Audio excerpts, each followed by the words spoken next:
मेघना श्यामलाल और सुजाता की इकलौती औलाद थी, इसलिए वो लाडली भी थी।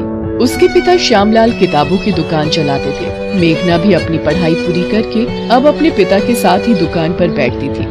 मेघना बेटी, ला तेरे बालों में तेल लगा दूं?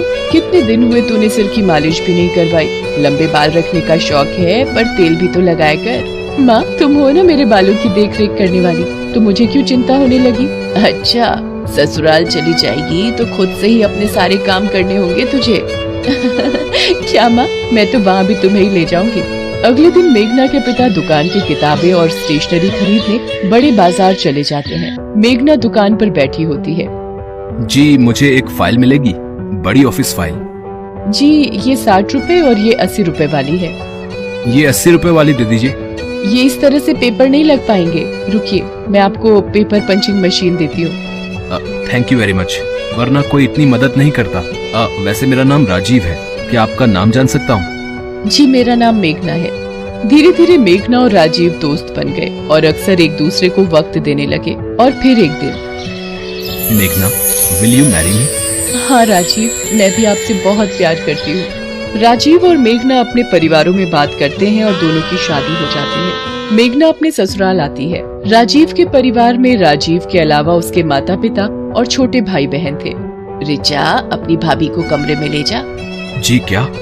मैं अभी और इसी वक्त आता हूँ। अच्छा रुकिए, मैं आता हूँ। राजीव, अभी इस वक्त कहाँ निकल रहे हो? बेटा, आज तो तुम्हारी शादी हुई है और बहू को यूँ अकेले छोड़कर जाना जरूरी है क्या?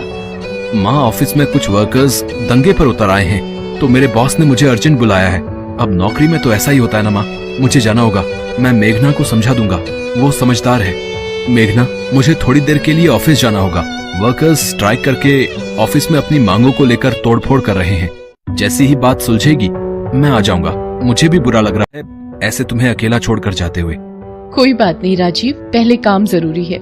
मेघना राजीव को जाते हुए देखती है और कहती है, राजीव सुनो, जल्दी आना।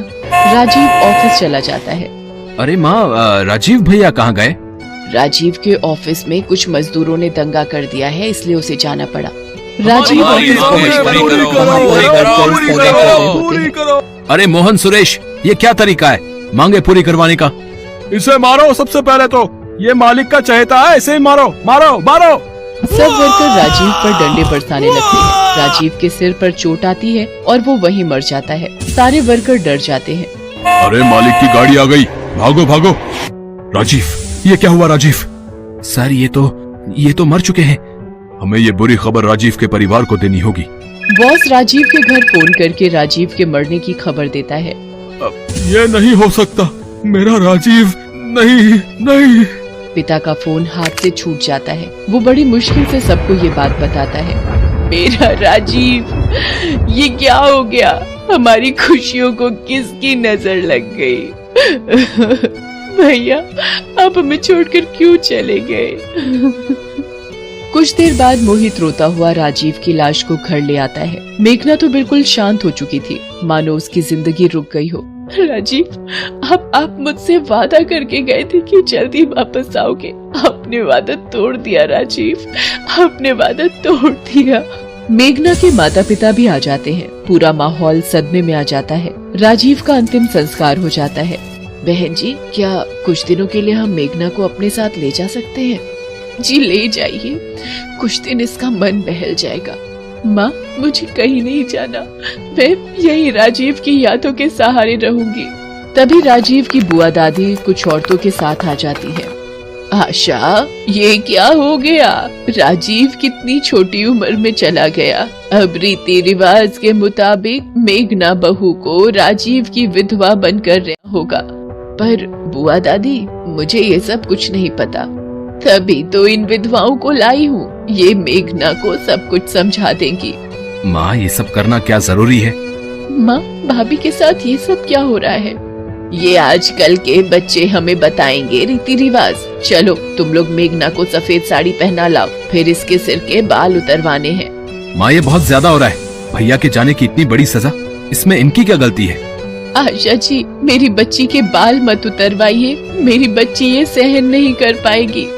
सब लोग चुपचाप मेघना के साथ होते अन्याय को देख रहे थे। मेघना को सफेद साड़ी पहनाकर चौकी पर बिठा दिया जाता है। नाई मेघना के बाल उतारने के लिए उस्तरा निकालता है। बुआ दादी, क्या ये सब जरूरी है? अभी इसकी उम्र ही क्या है? अब किस्मत ही फूटी हुई है इसकी। विधवा योग था तो अब पूरी जिंदगी विधवा बहू बनकर ही रहना होगा। मेघना रोए जा रही थी। सब लोग उसके साथ ये सब होता देख रहे थे, पर कोई भी उसके लिए कुछ कर नहीं पा रहा था। मेरी बच्ची मेघना, भाभी। मेघना बिल्कुल मायूस हो चुकी थी। उसके आंसू सूख रहे थे। उसकी किस्मत का फैसला भगवान के हाथ में था। तभी मोहित तेजी से मेघना की तरफ जाता है और उसका हाथ पकड़कर घर के मंदिर की तरफ ले जाता है और मंदिर में रखे सिंदूर को मेघना की मांग में भर देता है। सब लोग हैरान रह जाते हैं। ये क्या अनर्थ कर दिया इस लड़के ने? विधवा बहू से शादी कर ली। चलो चलो यहाँ से, कैसे पापियों का घर है। मेघना मोहित को चाटा लगा देती है और कमरे में जाकर फूट फूट कर रोने लगती है। आशा, कहीं न कहीं मोहित ने जो किया है वो ठीक ही तो है। मेघना से शादी करके मोहित ने मेघना की जिंदगी में फिर से रंग भर दिए हैं। अभी उस बेचारी ने देखा ही क्या है। शायद आप ठीक कह रहे हो जी। हम भी तो ये सोच सकते थे, पर पुराने रीति रिवाजों के पल्ले में बंद कर आज एक बहू के साथ अन्याय कर रहे थे। मेघना मेरी बच्ची, मैं जानती हूँ राजीव की यादें तुम नहीं भूल सकती, पर तुम्हें इस हालत में देखकर राजीव की आत्मा भी दुखी होगी। सब लोग मिलकर मेघना को समझाते हैं और मोहित के फैसले की सराहना करते हैं। मेघना की जिंदगी में फिर से एक बार रंग भर जाते हैं। एक विधवा बहू की शादी करके खुशियाँ मेघना की जिंदगी में फिर से दस्तक देती हैं।